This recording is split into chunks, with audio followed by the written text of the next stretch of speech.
Bismillahirrahmanirrahim. Allahümme salli ala Muhammedin ve ali Muhammed. Əziz müminlər, Allahın izni ilə bu gün də bir şəri məsələ oxuyub siz əzizlərin nəzərinə çatdırarıq. Sual olunur ki, bir şəxsdir, sağdır, üzrü var, çətinliyi var, xəstədir, namaz qıla bilmir, hər hansı bir səbəbdən boynunda qəza namazları var.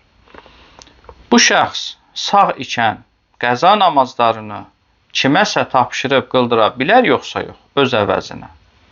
Sual buradadır.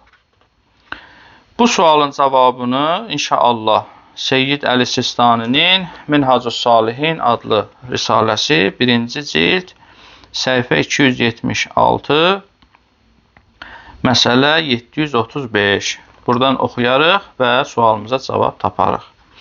Bismillah, Seyyid buyurur ki, la təcuzul istənabə.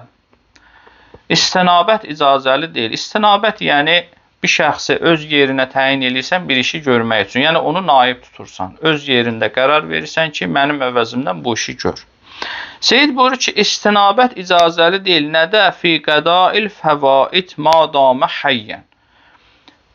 Fota gedən namazları, yəni qəza namazlarını qılmaq üçün bir şəxs başqa bir şəxsi naib tuta, istinabət ola, madamə həyyən, özü də nə qədər ki sağdır, öz qəzaları üçün bir nəfəri naib tuta, Seyyid buyurur ki, la təcuzu, bu icazəli deyil.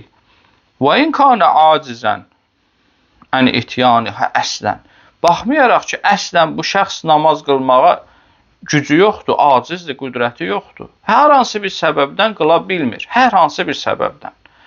Nə qədər ki, diridir, bir şəxsə ücrət versin, hər hansısa bir nəm xahiş eləsin, ya nə bilim, istina naib tutsun ki, sən mənim qəza namazlarımı qıl.